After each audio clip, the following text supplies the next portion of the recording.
Mesdames, Messieurs, bonjour à toutes et à tous. Merci de votre fidélité sans cesse renouvelée au programme de la chaîne africaine de télévision et bienvenue à votre émission 7 Afrique, une émission consacrée au débat autour des sujets d'actualité essentiellement au Burkina, mais également en Afrique. Eh bien, cette semaine, nous allons évoquer l'arrestation des leaders d'organisations de la société civile, organisateurs de la marche du 22 janvier 2022 au Burkina.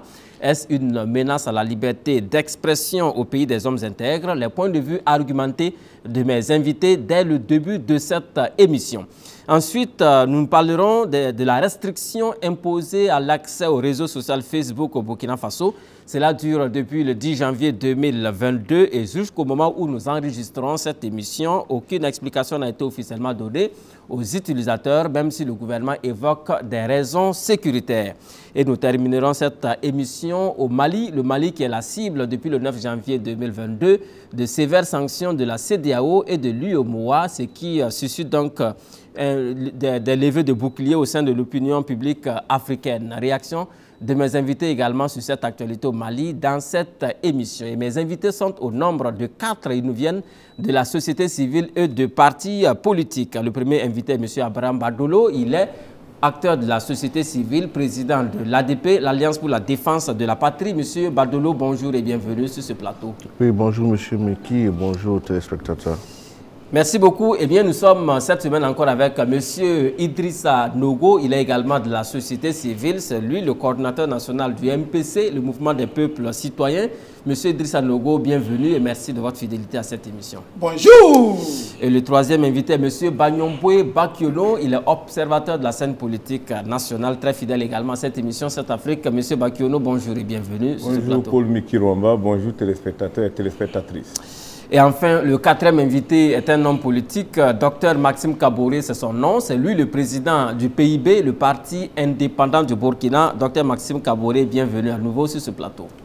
Bonjour et merci de m'avoir invité. Merci donc d'avoir répondu à notre invitation. Nous allons d'ailleurs ouvrir cette émission avec vous, Dr Maxime Kaboré. Avec le premier sujet, il s'agit donc d'arrestation jeudi dernier de leaders d'organisations de la société civile. Ils sont initiateurs de la marche du 22 janvier 2022 au Burkina Faso. Alors, est-ce que cela ne représente pas une menace à la liberté d'expression, la liberté de manifester au Burkina?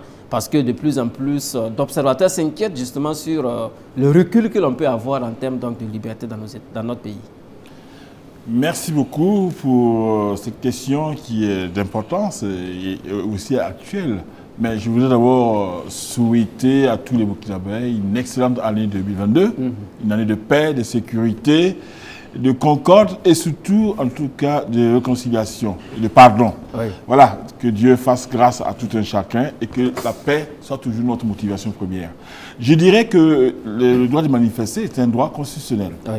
Ça, c'est clair, garanti par notre Constitution. Et ici, jusqu'à présent, je pense que nous sommes dans un état de droit. Et il y a des règles aussi qui régissent donc, le droit à la manifestation, notamment une déclaration préalable, n'est-ce pas, de l'autorité compétente.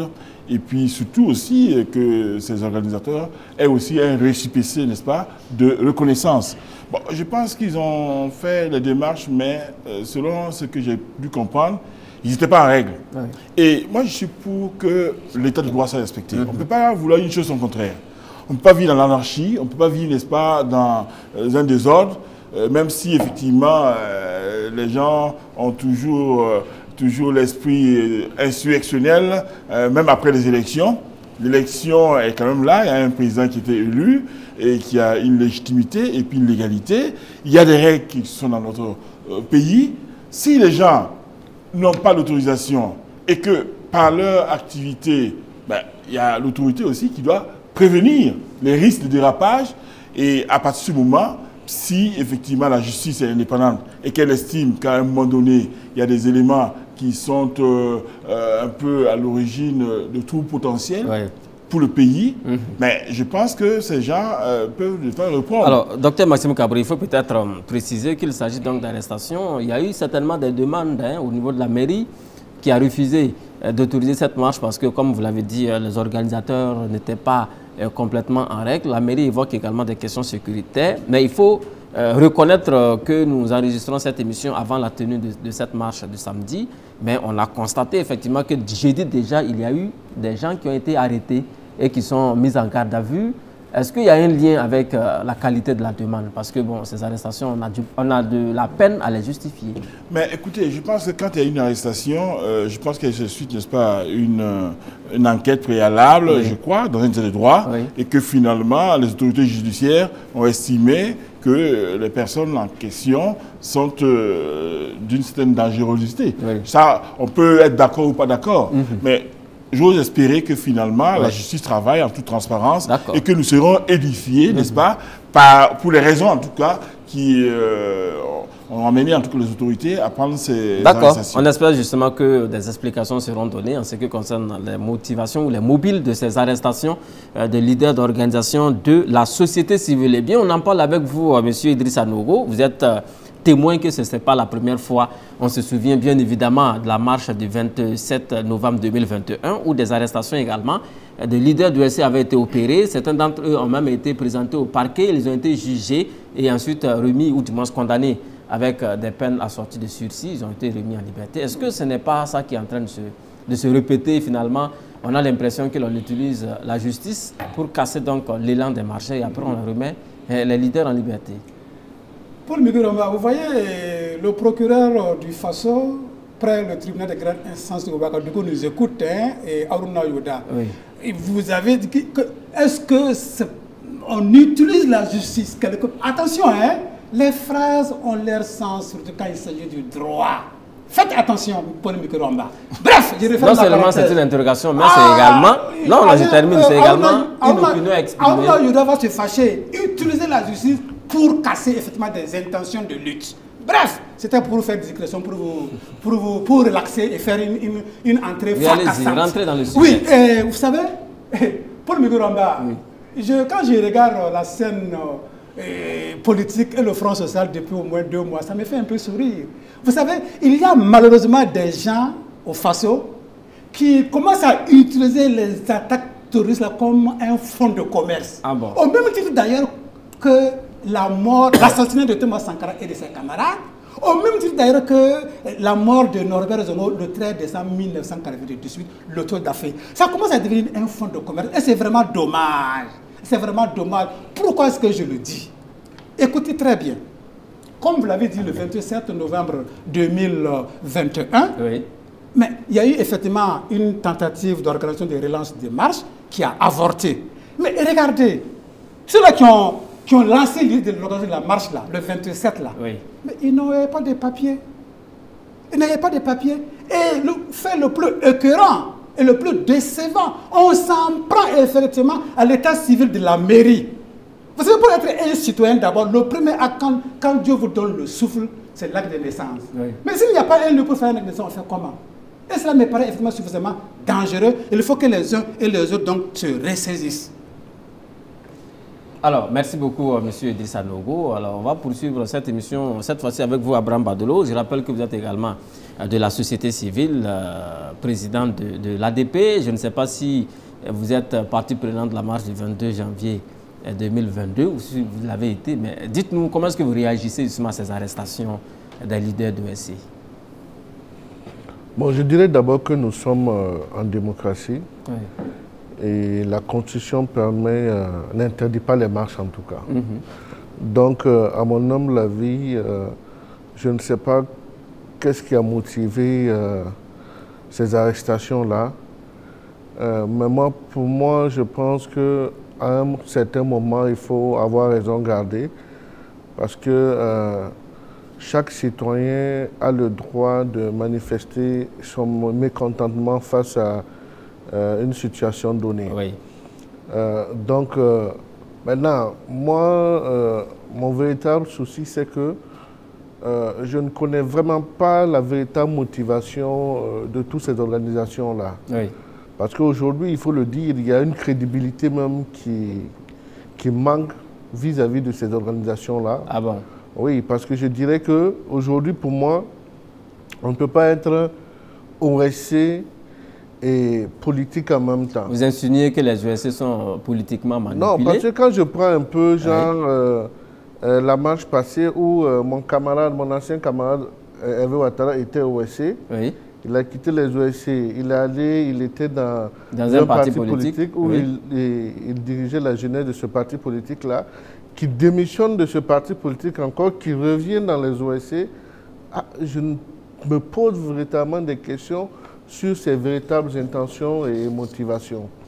Et quand on regarde les différents thèmes des manifestations, on a tendance à croire parfois que, au-delà du mécontentement du peuple général, c'est comme s'il y avait des mains obscures derrière ces mobilisations. Parce que vous avez vu qu'à chaque fois, ces organisations même ont du mal à mobiliser. Parce que les différents thèmes posent problème. Ah bon? Vous verrez qu'il y a d'autres marcheurs qui demandent la libération de Guinguéré, ça qui sont dans leur droit de le faire. D'autres qui demandent le départ du président Roch-Marc Christian Kaboré.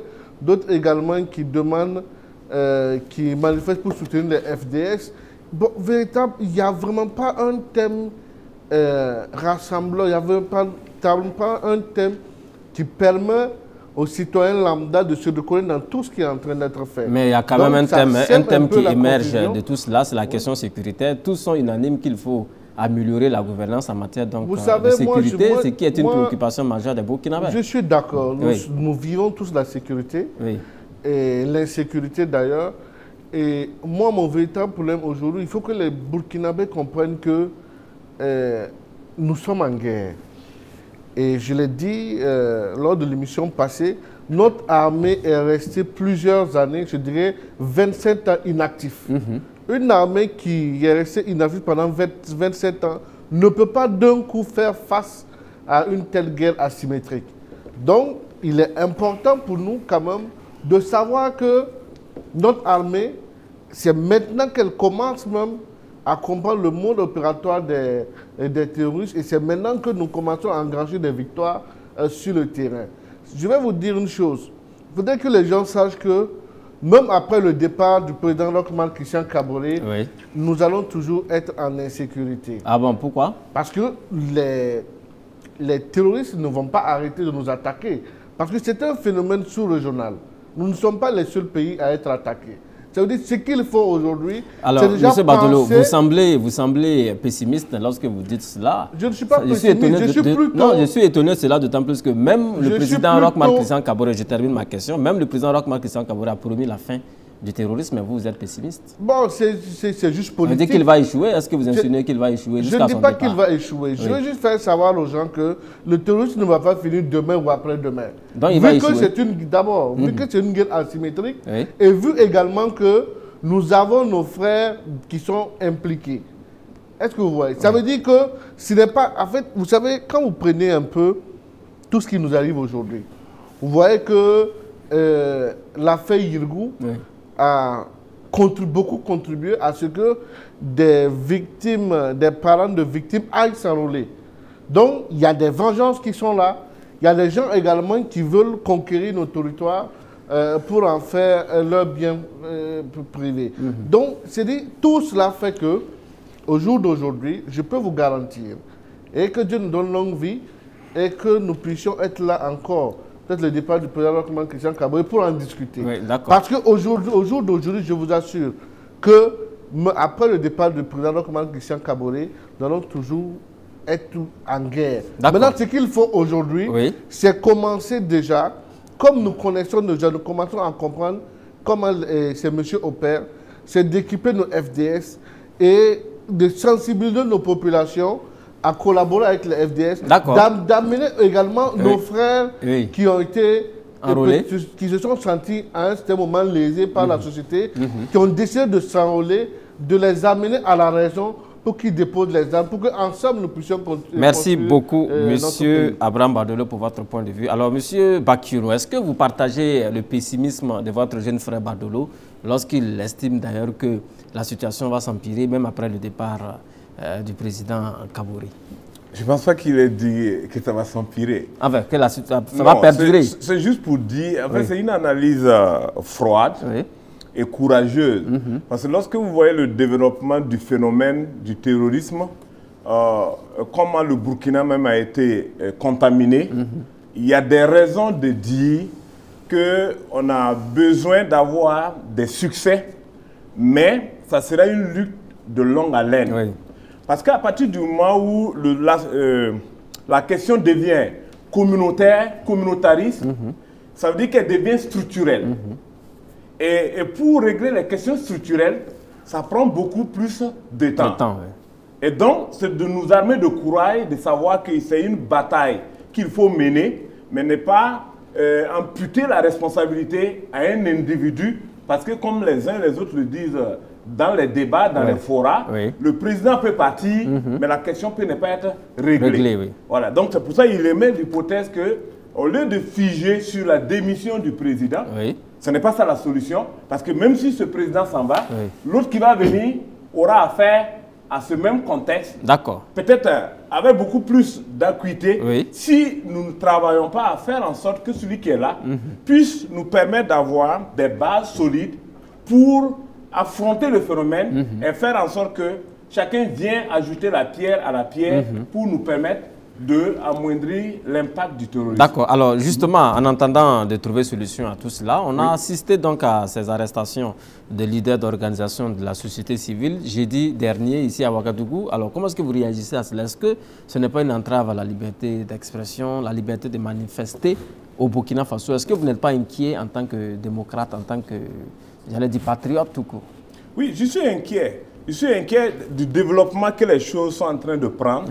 Parce que souvent, avec, comment on appelle ça, si nous ne savons pas comment on traite certaines questions, ça veut dire qu'on transforme certaines personnes en des martyrs, on les transforme en des héros du moment sans le vouloir. Pendant que, c'est vrai, nous sommes dans un état de droit, les citoyens doivent respecter les principes et les normes communautaires que nous avons mis en place pour pouvoir exprimer leur liberté d'opinion, leur liberté d'expression.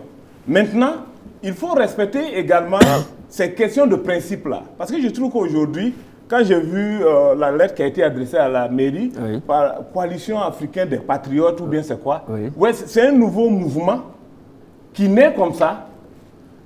Ils n'ont pas de documents officiels, parce qu'ici, pour exister, et pour organiser des manifestations publiques, la condition, c'est d'avoir un récépissé de reconnaissance. Si les organisations, l'administration communale répond pour dire que vous n'avez pas de récépissé, soit vous décidez de reprogrammer votre activité dans le temps pour vous permettre de respecter les conditions préliminaires pour organiser des manifestations.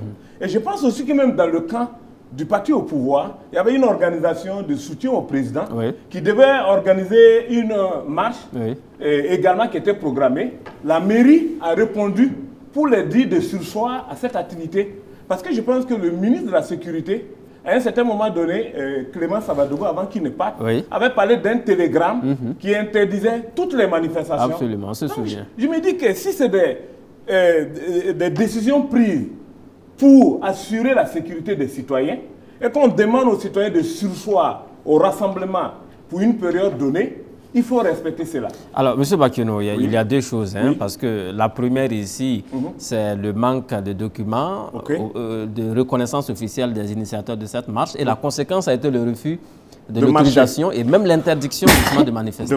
Mais l'autre aspect, c'est que des leaders du SU également ont été arrêtés. Ça n'a rien à voir avec même que cette situation. Je me dis que c'est les organisateurs. Est-ce que quand on n'a pas de papier, on vous met en prison? Non, non, non, c'est pas ça. Alors, répondez. Ça veut dire que si on vous interdit de marcher, je suis sûr, comme Maxime l'a dit, puisque nous avons un système sécuritaire qui suit à peu près les mouvements des uns et des autres, si ceux qu'on a arrêtés, ils font partie des acteurs qui ont demandé la marche, cette même marche a été interdite.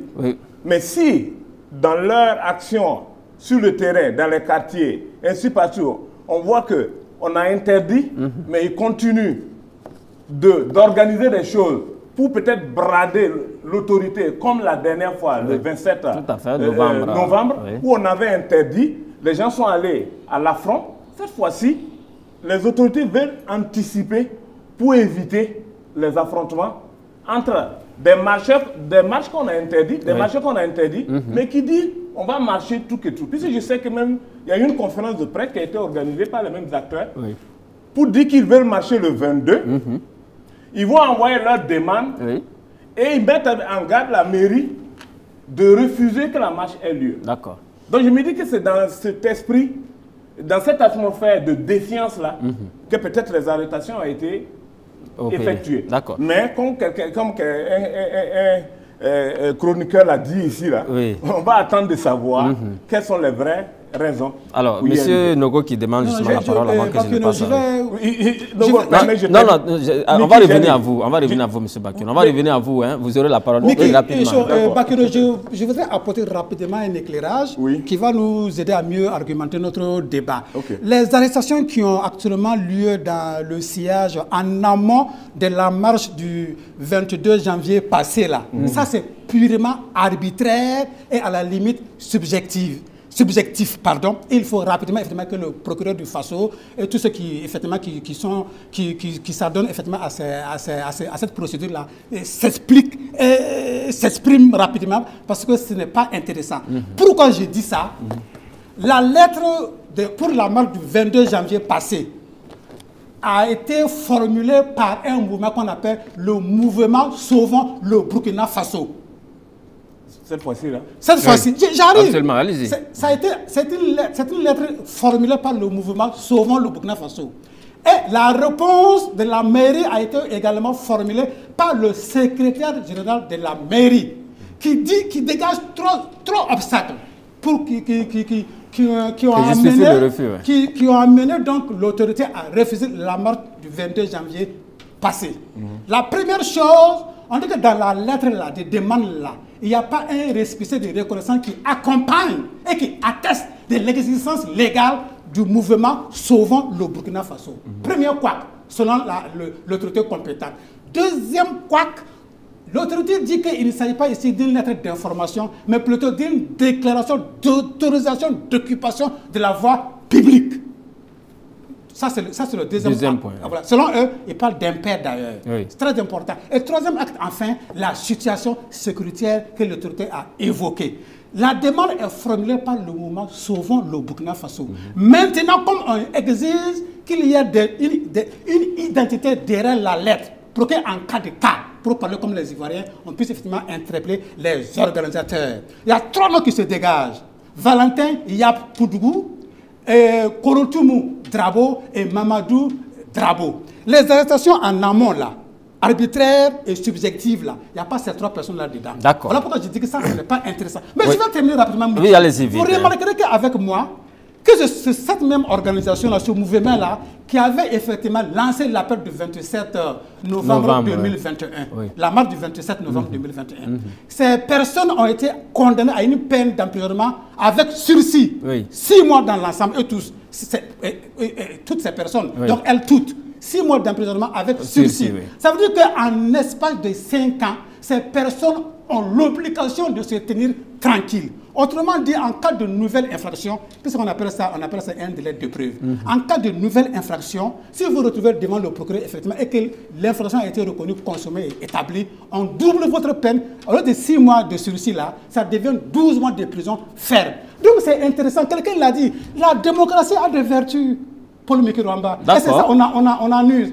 Malheureusement aussi, cette même démocratie-là aussi, comme l'a dit William Churchill, mais c'est le pire des régimes à l'exception des autres. D'accord. Merci beaucoup, M. Nogo. Alors, réaction de M. Bakino à présent et on passe à Dr Maxime pour la suite. Oui, parce que je pense que Nogo, là où nous sommes tous d'accord, pour organiser une manifestation sur la voie publique au Burkina, à moins que l'administration ne décide de la tolérer, il faut avoir une existence légale. Que ce soit les organisations de la société civile, et c'est la loi CNT 004 qui précise les conditionnalités. Et si vous avez vu tout récemment, même avec le mouvement de l'AESO, le ministre de l'Éducation parlait du fait que je ne peux pas parler avec des responsables qui ne sont pas à jour de leur déclaration d'existence. Et je pense que cette obligation est faite aux partis politiques. Et pour moi, je pense que comme Badolo l'a dit, c'est-à-dire une organisation de la société civile doit avoir de la traçabilité. Alors, on veut organiser une marche, on doit pouvoir situer l'opinion sur les moyens là qu'on utilise. C'est-à-dire, quelle est la thématique que l'organisation de la société civile développe. Tu vois même l'objet de la marche là. On veut soutenir les frères du Mali contre des sanctions de la CEDEAO. Donc ça tombe comme ça. Et ça fait que la pluralité des mouvements qui naissent du fait du contexte politique ou socio-économique, l'État ne peut pas gérer la vie des citoyens à travers des mouvements spontanés. Alors justement, quand vous parlez du contexte, M. Bakiono, quand on lit le courrier réponse de la mairie de Ouagadougou, Nogo a évoqué les raisons qui ont été évoquées quand on considère la troisième raison. La situation sécuritaire qui est évoquée, donc on se rend compte que même une organisation qui est tout à fait légale, qui a ses papiers à jour, sera confrontée à cet obstacle parce que nous sommes effectivement dans cette situation sécuritaire. Est-ce que ce n'est pas un abus de l'autorité également d'évoquer ça pour rejeter de façon systématique toutes les demandes à manifester? Oui, même si vous pouvez considérer ou bien les parce qu'on a des exemples aussi d'OSC qui ont leurs papiers à jour mais qui n'ont pas été autorisés à manifester. Et on a évoqué cela. Vous-même, vous avez rappelé effectivement la note de l'ancien ministre. C'est ce que je veux dire. Si nous sommes dans un contexte sécuritaire, tout le monde dit que nous sommes dans une situation de guerre. Peut-être que le président jusque-là, pour ne pas enfreindre à nos libertés, n'a pas encore déclaré la situation de guerre. Mais vous avez vu dans le cas de la Covid, par exemple, à l'arrivée de la Covid, on a déclaré une situation de catastrophe sanitaire. L'état d'urgence sanitaire. L'état d'urgence sanitaire. Ça a amené à prendre quel dispositif? On a mis en place des couvre-feux, on a suspendu tout ce qui est transport, tout ça. Ça a joué sur la vie des citoyens, au plan social et économique. Mais devant des situations, il faut qu'on permette à l'autorité de réguler la chose pour éviter des situations ne s'empirent. Mais maintenant, en fonction de notre situation, on peut critiquer. C'est vrai, la démocratie, c'est la liberté, mais ce n'est pas aussi le libertinage. D'accord. Parce que pour moi, je pense que d'abord, quand on est patriote et on est démocrate, il faut d'abord avoir le sens de la responsabilité, il faut avoir de l'intégrité et il faut avoir de la discipline. Parce que vous donnez... Quand vous êtes leader, là, vous apparaissez dans un média, vous devez être un modèle pour les autres. Alors, lorsque vous parlez de discipline, est-ce que ce n'est pas dans les deux camps? Parce que nous avons également échangé avec des leaders de l'ESC qui disent clairement avoir tenté de rencontrer l'autorité. Il y a eu du mépris aussi de l'autre côté. Est-ce que la discipline, là, il ne faut pas l'avoir dans les deux camps? Si. Parce que pour que le citoyen soit le modèle que l'administrateur veut, il faut qu'il s'incarne des valeurs. D'accord, on a compris cette position. Voilà. Et c'est la raison pourquoi je dis toujours, au lieu même quand les OSC ont écrit là, au lieu que la mairie réponde par courrier, il peut recevoir les intéressés.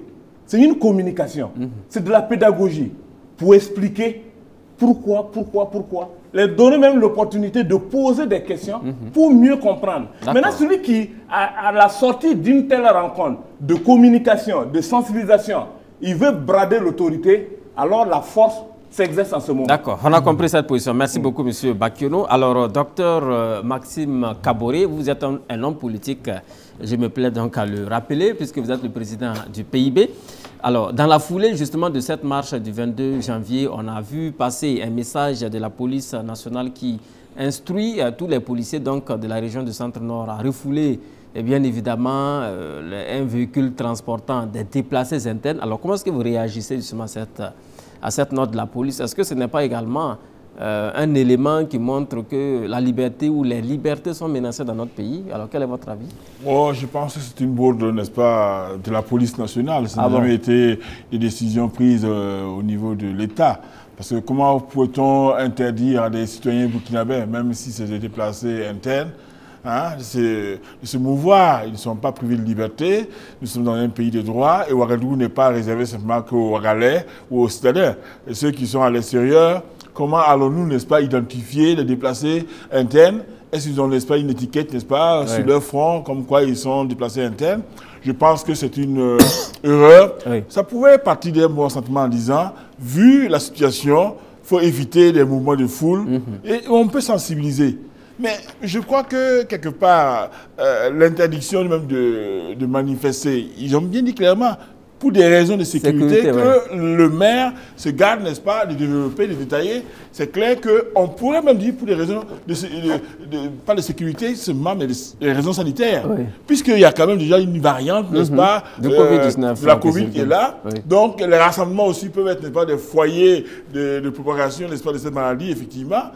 Mais on peut prendre des mesures comme ça pour limiter et ça fait du bien à tout le monde. Et ça évite, n'est-ce pas, les débordements. Et puis, bon, je pense que l'interdiction n'est pas seulement faite pour que ce soit les gens qui s'opposent au régime. L'interdiction aussi est faite aussi, y compris pour ceux qui voulaient manifester pour soutenir. Parce qu'il n'y a pas seulement que ceux qui sont là contre. Il y a des gens aussi qui sont pour. Hein, pour pas, parce que souvent, les tonneaux vides font beaucoup de bruit. Mais je crois que c'est celui qui a la force qui doit avoir la maîtrise et tempérer. Je pense que nous sommes dans une situation où il faut modérer les choses. Et je crois que c'est une bourde de la police. On ne peut pas interdire aux gens de venir. On a compris. Alors, est-ce que de façon générale, hein, cette interdiction de faire déplacer les déplacés internes, ajouter à cela les interdictions à manifester, en tout cas les autorisations qui ont été rejetées, et en plus de cela, l'arrestation donc des leaders de SC. Est-ce que tout ça mis ensemble, là, ça ne vous inquiète pas effectivement? Est-ce que ça ne contribue même pas à augmenter, si vous voulez, la colère du Burkinabé lambda? Oui, je comprends fort bien que les gens se disent, mais ma foi, à ce rythme, on sera interdit de tout alors. Je crois que en fait, cette interdiction pour les déplacer là, ça, je crois que c'est une erreur grave, et ce serait vraiment grave si cela devait être d'application. Parce que c'est vraiment attentatoire, n'est-ce pas, à la liberté des uns et des autres. Et les Burkinabés, nous sommes tous libres et il n'y a pas de Burkinabés de seconde zone. Et je crois qu'il y a de quoi s'inquiéter si cela devait être le cas. Mais je pense que non, c'est plus pour éviter que l'on se disperse dans un moment assez difficile. Parce que dans cette situation, nous ne voyons pas seulement le pouvoir. Il y a des gens, les terroristes se profitent, n'est-ce pas, de cette bagaille aussi, pour infiltrer, pour continuer toujours à faire leurs dégâts. Et ils ne font pas de dégâts seulement que pour la majorité. D'accord. Ou bien pour l'opposition. Ok, merci beaucoup, Dr Maxime Kabouri. Alors, M. Abraham Badolo, je voudrais donc que vous réagissiez également à cette interdiction venant donc de la police. C'est là à travers un message radio qui a été publié sur les réseaux sociaux et qui n'a pas encore été démenti par la Direction générale de la police nationale. Alors, comment est-ce que vous réagissez à cela, à cette interdiction, ou du moins ça, cet engagement que l'on a pris, hein, cette instruction donnée à la police de refouler tout véhicule transportant des déplacés internes de Kaya vers Ouagadougou? Il semble que c'était donc en préparation de la marche le samedi. Pour moi, si c'est véritablement vrai, c'est qu'il y a véritablement un problème, non véritablement un sérieux problème au Burkina. Ah bon? Si un message destiné à des FDS doit se retrouver sur les réseaux sociaux, c'est-à-dire que nous avons toujours beaucoup de chemin à faire par rapport à cette lutte contre l'insécurité. Est-ce que vous me comprenez? Parce que c'est des choses censées être destinées... Sur le sceau de la confidentialité. Justement. Oui. Donc ça veut dire que tout ce que nous faisons, tout ce que nos FDS font, nous ne voyons pas l'aspect que Facebook seulement. C'est-à-dire tout ce que les FDS font, il y a des gens qui se plaisent à peut-être relayer ça, je ne sais pas à quelle fin. Est-ce que vous me comprenez? Absolument. Donc cela veut dire que nous avons toujours du chemin à nous faire. Et c'est pour cela que j'aime dire aux gens, nous sommes tous burkinabés, nous n'avons que le Burkina Faso. Nous savons comment les choses se passent. Tout ce qui se passe aujourd'hui, personne n'est content de la façon dont le président de Faso gère les affaires de l'État. Personne n'est content. En ce qui concerne la question sécuritaire. Sécuritaire, oui. Mais nous ne pouvons pas dire également que ce monsieur-là n'essaie pas de faire des efforts. Jusqu'à aller à se dédire par rapport à l'histoire où il ne voulait pas de militaires dans son gouvernement. Pour moi, aujourd'hui, ce qu'il faut, c'est d'encourager nos FDS. Parce qu'on a l'impression qu'il y a des gens qui se plaisent à, je dirais même, embrouiller, je dirais, un peu nos FDS. Aujourd'hui, quand on demande le départ de Rochman Christian Kaboré, c'est bien, c'est l'opinion de tout un chacun. Chacun a le droit de dire ce qu'il veut, de faire ce qu'il veut. C'est la démocratie. Mais quel écho nous donnons à nos FDS, en fait? Alors, M. Badolo, je voudrais que l'on revienne sur le fond de ma question.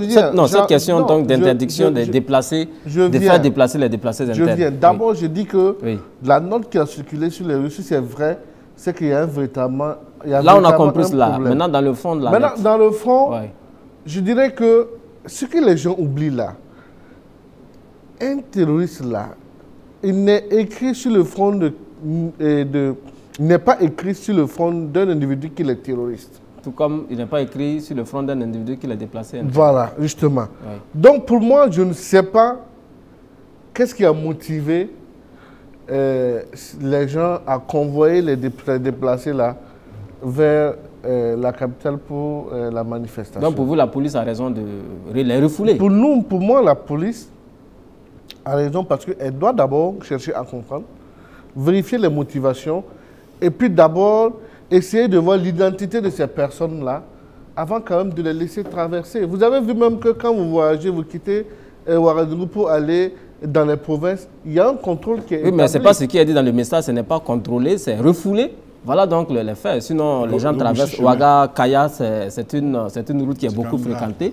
Mais cette fois-ci, l'instruction a été donnée de refouler les véhicules transportant les déplacés internes. Est-ce qu'il n'y a pas un problème à ce niveau? C'est eux. Oui. Nous sommes dans un état où l'insécurité est en grande échelle. Oui. Je ne sais pas quelles ont été leurs motivations, mais si c'est pour des raisons peut-être de sécurité, et moi j'approuve. Ça, je vous dis la vérité. Okay. Ma position. Alors, réaction rapide de M. Nogo sur cette question donc, de police, hein, avec ce message radio de la police qui donne instruction de refouler tout véhicule transportant des déplacés internes entre Kaya à destination de Ouagadougou. Non, Paul Mikiro, mais il faut qu'on se comprenne, surtout ceux qui nous suivent et qui nous regardent là. Moi, je ne suis pas là pour défendre l'État et surtout le pouvoir MPP. Je m'excuse par rapport à la marche du 22 janvier qui est passée. Il n'y a pas de papier, donc ça nous pose suffisamment de problème. Sinon, moi-même, je suis un insurgé. On s'est retrouvé dans la rue en 2014 sans papier. Ça dépend. Voilà. Donc, il ne faut pas qu'on confonde les motifs et les moments et les situations du moment. Revenons au déplacement. Surtout que, bon, bref. Oui. Pour revenir à votre question, oui. Vous voyez, Paul Mikiromba, j'ai toujours dit, pas plus tard que cette Afrique de la semaine dernière, que même le menteur, là, il faut qu'il soit intelligent pour pouvoir développer un certain nombre d'arguments, de situations, pour pouvoir se maintenir et faire passer son message. Pour mentir, il faut être intelligent. Nous sommes, selon le Conseil national de secours d'urgence et de réhabilitation, selon les statistiques, à la date du 31 décembre 2021, nous en sommes à 1 577 976 personnes déplacées internes. Ah bah, avec ces 1 million et quelques là, vous pouvez comment, quel est le signalement physique, psychologique, ou le faciès, ou je ne sais pas moi, qui montre effectivement, qui permet d'identifier une personne déplacée interne dans un cas de 70 personnes. Non seulement ces personnes-là sont déjà déplacées, mais elles deviennent de fait et de droit des personnes non grata dans un espace sur leur propre territoire. On est où, d'après les Ivoiriens? On est comme ça. Comment on peut expliquer ça? Déjà qu'elles sont meurtries, elles souffrent dans leur chair, dans leur âme, dans leur peau, dans leur tête, par la famine, l'insécurité. Elles sont désormais interdites de se déplacer d'un point B à un point A dans leur propre pays. Ça veut dire quoi? J'ai toujours dit que ce gouvernement-là gouverne par le mensonge, le simulacre, la manipulation. Et j'ai dit, quand l'autorité en général, hein, je ne parle pas de ce pouvoir, c'est la science politique qui le dit. Quand l'autorité prend une décision, généralement, il y a deux faits. Il y a les vraies raisons et il y a les bonnes raisons. En réalité, les vraies raisons qui sont cachées et qu'on ne dit pas, c'est ce bouillonnement sur le front social. On ne sait pas comment maîtriser en réalité, on ne savait pas comment maîtriser en réalité la marche du 22 janvier passé.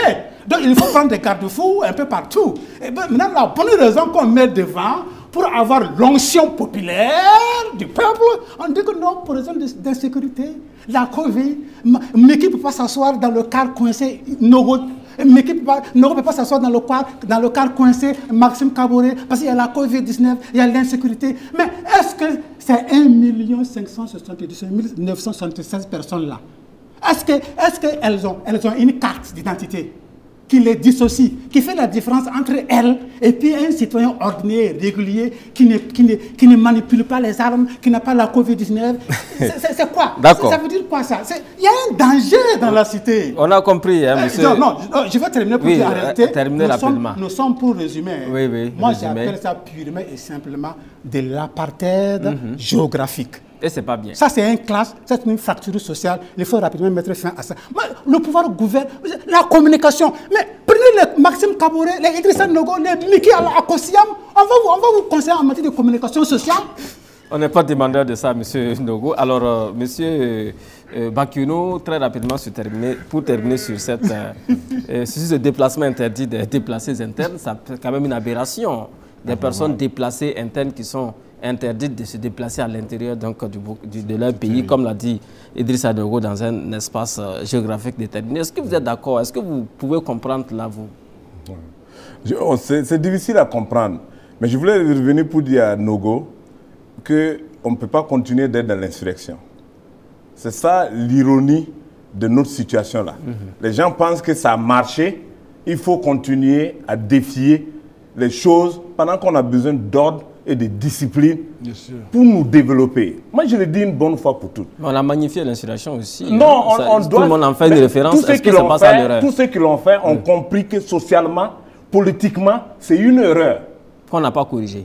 C'est-à-dire qu'on doit commencer à corriger, à tenir les discours à nos enfants, que tu ne peux pas vivre dans une maison où c'est tout le temps la révolution. Non. Est-ce que vous avez vu les images de l'insurrection à l'Assemblée nationale? De toute façon, ils l'ont fait, mais les gens doivent commencer à comprendre toutes choses là. Miki, quand on dit à quelqu'un, la sagesse c'est quoi? C'est le fait d'apprendre comment on échoue et se relever. C'est le fait d'apprendre à réussir et aussi à vénérer la réussite. C'est ça qu'on dit la sagesse. Donc le fait d'avoir posé un acte à un certain moment de notre histoire, nous devons tirer toutes les leçons pour mieux bâtir l'avenir. Mais on ne doit pas utiliser l'erreur perpétuellement. Comme un modèle. Comme un modèle. Alors revenons donc à la question sur les déplacés internes. D'abord même une communication de la police qui se retrouve sur les réseaux sociaux. Badolo l'a dénoncé. C'est ça. Mais pour moi, ce n'est pas le fait de dénoncer. C'est un indicateur que nous avons un problème de cohésion à tous les niveaux. Que ce soit dans l'administration, dans l'armée, dans les forces de défense et de sécurité. Donc, la mission de Zéphirin est grande et elle est cruciale. Parce qu'avant, on ne trouvait pas ce type de communication confidentielle. Et c'est des gens, même souvent, qui ne vivent même pas ici, qui sont les premiers à être informés. Et quand la police dit tout cas avec des déplacés, tous les camarades l'ont dit ici. Comment on peut identifier un déplacé interne? Vous mettez déjà à la place des policiers? Non, écoute là, on les voit, on circule. Avant même de venir ici, on traverse un poste de police. Et on est contrôlé. On voit comment on nous contrôle. C'est ta carte d'identité, on prend, on regarde. Est-ce qu'on te demande tu as quitté où? Même si tu as dit tu as quitté où, tu peux mentir sur le lieu. Je trouve que c'est une bourde. Normalement, la police, dans d'autres administrations, où les gens, comme je te l'ai dit là, ont de la responsabilité et de la discipline, ils doivent présenter leurs excuses publiques pour dire c'est une communication erronée et on présente nos excuses à tous les concitoyens. Parce que je trouve que ce genre de communication, bon, vraiment c'est... En fait, j'ai l'impression que les gens veulent rassembler des ingrédients qui vont alimenter une révolte, mais les gens doivent cesser de faire ça. Alors, il faut préciser, M. Bakiono, que ce n'était pas une communication qui était destinée au grand public. C'est une lettre qui a fuité. Donc, on met les choses dans leur contexte. En tout cas, merci, on a compris. Ça a fuité. La police sait que ça a fuité. Donc, raison de communiquer. Est-ce qu'elle doit venir s'excuser? Elle doit s'expliquer. Elle doit s'excuser. Ok, c'est votre point de vue. Merci beaucoup pour... Oui, M. Badolo. Bon, vous savez, très rapidement. Voilà, je dirais que il y a un sérieux problème en matière de communication. Le régime a beaucoup de choses à revoir en termes de communication. Vous l'avez dit parce que quand vous regardez un peu ce qui se passe, parce que d'abord, nous ne savons pas si la lettre est authentique ou pas. Est-ce que vous voyez? Il y a ça également, ça peut être de la manipulation, comme ça peut être vrai. Dans tous les cas, c'est à eux de pouvoir situer le citoyen lambda. Je dirais également, pour moi, jusqu'à demain, j'estime que si, parce que comme je l'ai dit aujourd'hui, les terroristes vivent avec nous. S'il y a des informations, parce que pour moi, s'il y a eu une telle lettre, si elle est vraiment vraie, c'est qu'ils ont peut-être eu des informations par rapport à certaines choses qui peut-être les ont amenés à prendre de telles décisions. Parce que, comme je l'ai dit, n'oublions pas que nous sommes dans une situation irrégulière qui est l'insécurité. Et tout ce qui doit être fait pour garantir la stabilité du pays et garantir notre sécurité, moi je ne vois véritablement pas d'inconvénient à ce que les gens prennent des mesures pour cela. Donc les déplacés internes sont objet d'insécurité. Ici, le problème, ce n'est pas la mesure. Oui. Quand on prend une mesure, c'est l'opérationnalité de la mesure. Comment vous identifiez un des pays dans un cas? Écoutez, vous savez, il y a des choses, il faut assumer. On a compris. Merci beaucoup.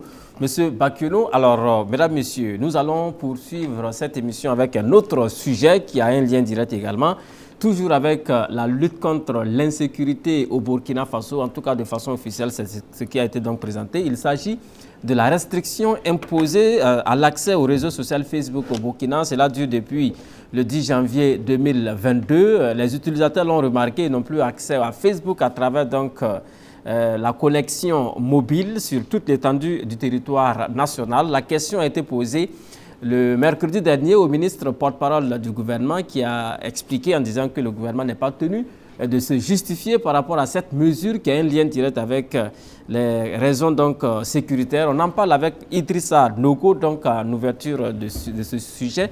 Alors comment est-ce que vous réagissez à cela, monsieur Idrissa Nogo? D'abord la restriction du Facebook et ensuite la communication du gouvernement par rapport à cette mesure qui est décriée par beaucoup d'utilisateurs dans notre pays. Vous savez, quand nous étions dans votre véhicule, nous faisions mouvement sur Koubri pour enregistrer votre émission.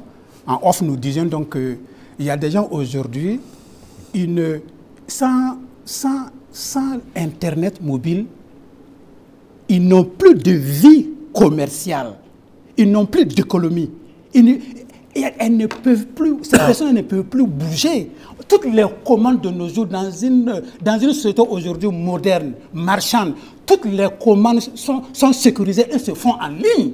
Il y a des gens aujourd'hui, quand ils n'ont pas Internet, une seule journée, pour le micro-ambassade, c'est des millions qui s'envolent.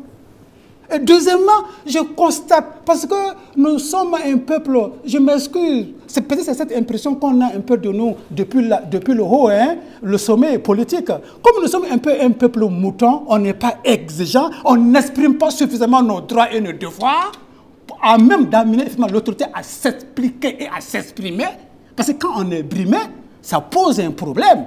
Alors, on a eu à couper, en novembre passé, ça marchait, on a digéré. Donc on en fait une répétition parce qu'on s'est dit, bon, ça marche, ça marche. Qu'est-ce qui se passe au juste? Ce n'est pas intéressant. J'ai toujours dit que l'autorité actuelle là, excelle dans les hésitations, dans le tâtonnement et dans le mensonge. Et ça, ce n'est pas intéressant. Regardez par exemple Paul Mikirwamba.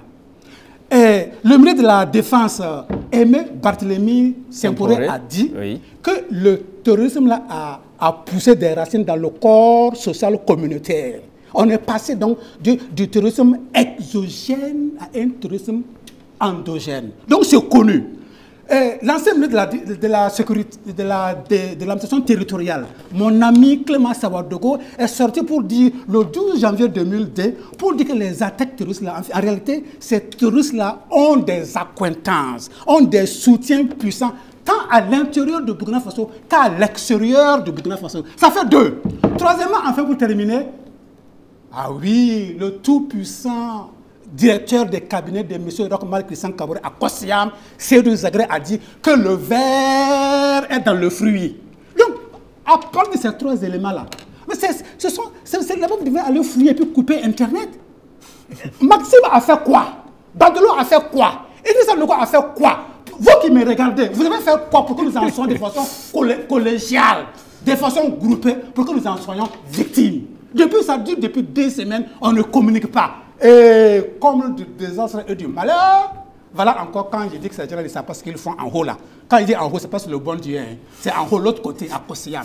Voilà, le porte-parole du gouvernement sort pour dire que on n'est pas tenu de nous justifier, le gouvernement n'est pas tenu de se justifier de s'expliquer, de s'exprimer.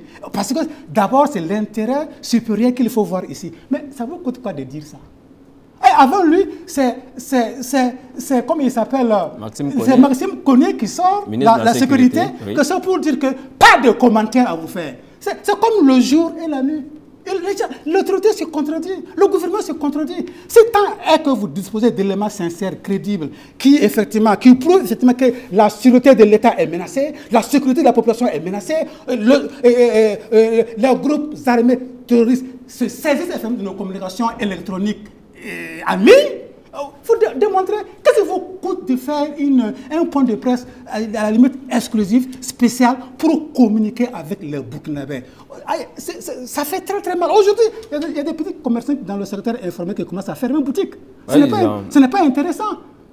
Il n'y a pas de vie de nos jours sans ces quincailleries-là. Ça fait très très mal. Voilà pourquoi moi j'ai dit, il faut peut-être qu'on s'organise pour envoyer une citation directe à comparaître devant le tribunal, pour amener donc l'État tout entier devant les tribunaux. Okay. Parce que nos droits sont légers. Le droit à la communication, on en fait comment? On va en parler plus tard. Oui, on va en parler. Merci beaucoup, M. Idrissa Nogo. Alors, cette question justement de restriction de l'accès à Internet, on en parle avec vous, Dr Maxime Kaboré. Avant cela, il y a eu donc des coupures d'Internet dans notre pays. Est-ce que vous ne pensez pas que c'est une solution très facile pour, derrière l'argument de la lutte contre le terrorisme, surtout que les utilisateurs n'ont pas toujours les explications appropriées et les tentatives d'expliquer cela contribuent malheureusement à exacerber la colère des gens? Oui, c'est vrai qu'en fait, il y a des gens qui sont des victimes collatérales, en tout cas, de cette situation. Tous ceux qui vivent, n'est-ce pas, de l'accès à Internet pour des activités commerciales.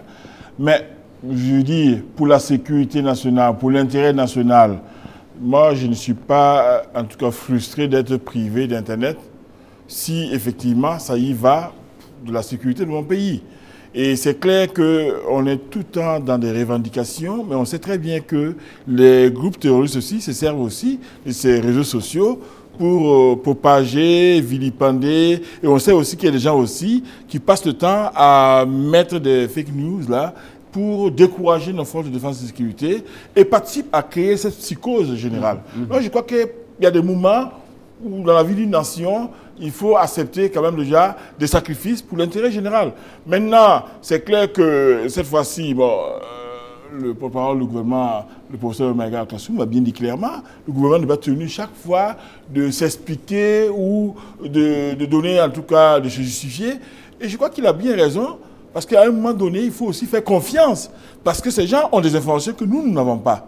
C'est clair. Donc, moi, je parle du principe, je suis un citoyen honnête, je me dis clairement, à un moment donné, il ne faut pas qu'il y ait un abus. C'est vrai que la première fois, lorsqu'il y a eu la coupure pendant 8 jours, effectivement, d'ailleurs, les 3 premiers jours d'abord, on se pose des questions. Oui. C'était pour quelle raison? D'autres disaient que c'était les opérateurs, n'est-ce pas, qui étaient en panne, jusqu'à ce que, effectivement, l'ancien ministre de la Communication, l'ancien porte-parole, n'est-ce pas, disent que Tamboura Ouseni, Dr Tamboura Ouseni, disent que oui, c'est pour ces raisons-là. Donc, il ne faut pas attendre que l'on nous pousse à bout pour commencer à sortir. Il faut dire simplement, oui, nous avons des raisons de penser que l'accès à Internet va créer des problèmes. Et pour ces raisons de sécurité, ben, nous allons couper. Et c'est comme ça. Et je crois qu'il faut accepter de souffrir si c'est vraiment pour l'intérêt national. Et moi, je pense qu'il faut arrêter chaque fois aussi de vouloir chaque fois matraquer, et vouloir avoir tout le temps raison. C'est vrai qu'il y a un devoir de redevabilité, mais je pense que finalement, bon, ce n'est pas en coupant que les choses vont s'améliorer.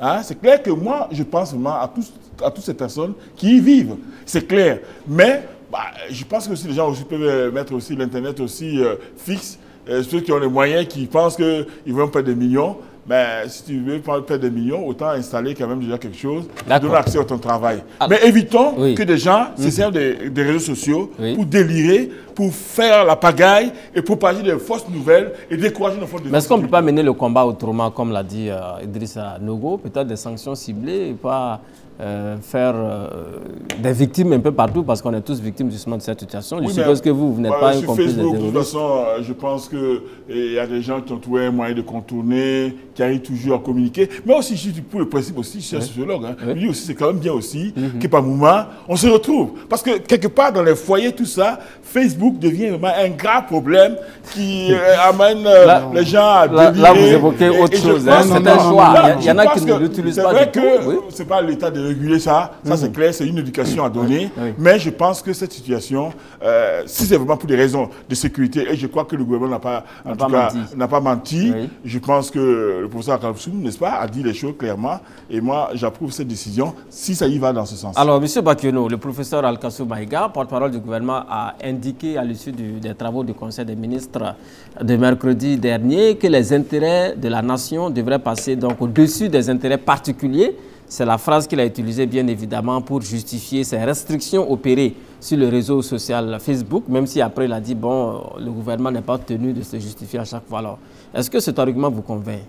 Est-ce qu'il vous a convaincu à travers cette explication donnée? Ce n'est pas le fait de convaincre. Je peux comprendre l'objectif de sa communication. Mais est-ce que c'est approprié? Parce que quand tu écoutes les commentaires de nos concitoyens, c'est que c'est l'extrême que peut-être l'exécutif a choisi. Si c'est ceux qui travaillent sur la démoralisation, il y a une loi qui existe. On te prend dans tes commentaires, même injure par jour au chef de l'État, on peut te poursuivre. Des citoyens ont déjà comparu pour cela. Oui, te juger pour cela. Donc, il y a les règles sont bien fixées. Absolument. Et aussi, dans le contexte de la lutte contre l'insécurité, on a beaucoup de pays qui sont autour de nous qui ont le même problème.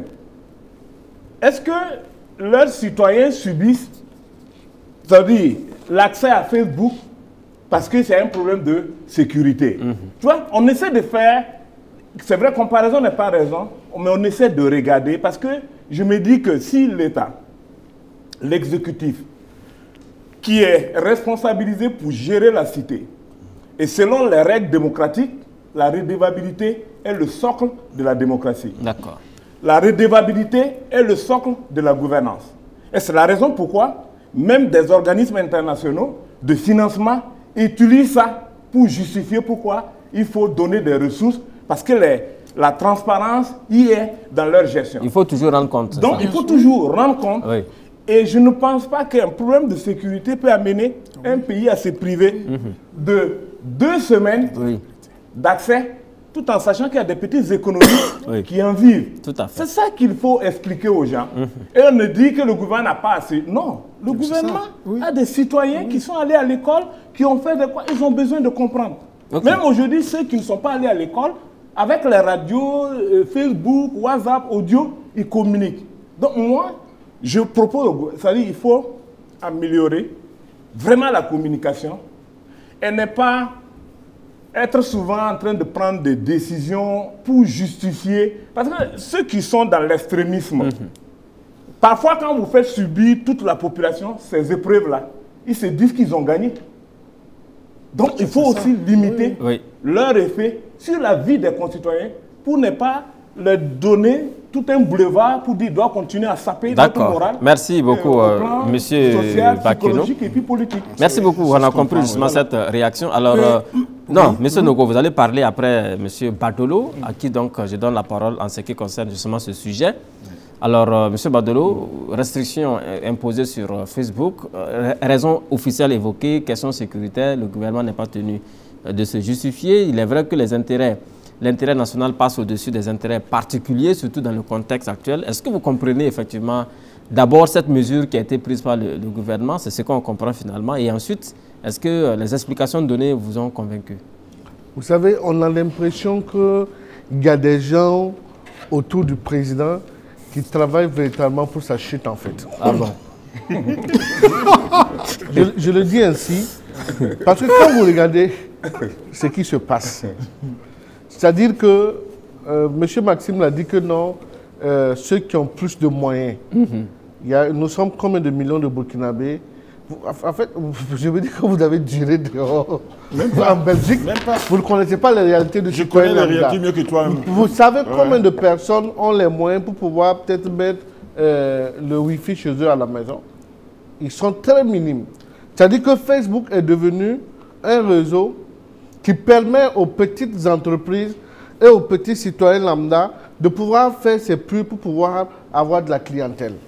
Donc, se lever comme ça, couper, sans nous dire pourquoi ils ont coupé, c'est de l'abus pour moi. Je le dis ainsi et je le dis haut et fort. Je pense qu'à un certain moment donné, nous savons tous que nous sommes en insécurité, mais ça ne doit pas nous empêcher de vivre normalement et d'aller de l'avant. Ne donnons pas également raison à ceux qui nous attaquent de nous priver de nos libertés. Parce que quand vous regardez ce qui se passe, les terroristes nous attaquent et nous aussi, on passe par certaines choses pour nous attaquer individuellement. Est-ce que vous comprenez? En ce moment, eux, ils font la fierté en ce moment des terroristes. On dit, bon, comme on les met la pression, ils sont obligés de mettre la pression un peu. C'est ce qu'ils recherchent en réalité. Ouais. Et pour moi, je ne suis pas d'accord du fait de dire qu'on ne doit pas communiquer. C'est parce qu'un peuple existe qu'ils sont là. Si le peuple n'existait pas, ils allaient gouverner qui? Chacun doit avoir raison gardée. Nous savons tous que les temps sont difficiles pour tout le monde. Nous savons tous qu'il y a l'insécurité. Mais c'est à eux de travailler à nous rassurer. Tout le monde sait que le Burkina Faso n'est pas un pays stable aujourd'hui. Nous avons tous peur de voyager, aller à l'extérieur. Moi, particulièrement, j'ai été victime de l'attaque d'Aziz Istanbul. Je sais de quoi je sais quand on parle d'insécurité, je sais ce que c'est. Mais quand même, il faudrait que le président de Faso apprenne ces éléments à communiquer au peuple. Nous ne sommes pas un peuple immature. Nous avons fait l'insurrection de 2014 pour certaines raisons. Nous avons l'impression que, à cause de l'insécurité, il y a une forme de dictature qui est en train de revenir au Burkina Faso. Donc vous pensez que c'est un abus finalement, hein? Faisons attention à ne pas rebeller tout le monde. Même ceux qui ont la tête sur les épaules là, à vraiment se retourner contre eux. Je le dis au fond parce que cette situation, personne n'est content, personne n'est fier de cette situation. Pire, au lieu de nous donner quand même les vraies raisons, on voit que chacun se met dans une posture de zèle indescriptible pour dire que c'est nous qui sommes aux affaires, nous avons le droit de faire ce que nous voulons. Bon, même si ça ne vous plaît pas, allez-y vous faire foutre. Ils n'ont pas dit ça expressement. Non, alors, M. Badolo, oui. Non, c'est pas ce qu'ils ont dit expressement, c'est votre interprétation. C'est mon interprétation. Voilà, on a compris votre Pourtant, là où ils sont là, ils ont le devoir de nous rendre compte. Alors, M. Badolo, juste une question pour donc passer la parole à M. Nogo. Il y a au sein de l'opinion beaucoup de gens qui estiment que les vraies raisons de cette restriction imposée sur le réseau social Facebook, ce sont les critiques que les acteurs de la société civile que vous êtes formulent bien souvent à l'endroit du gouvernement parce qu'on a l'impression que vous parlez trop, vous critiquez, vous importunez même l'autorité dans sa gouvernance. Est-ce que ce n'est pas ça qui fait que justement on vous coupe la parole? Chacun a le droit de penser, chacun est libre de penser ce qu'il veut ou ce qu'elle veut. Du moment que nous sommes dans un état de droit, chaque citoyen a le droit de s'exprimer par rapport à la gouvernance de son pays.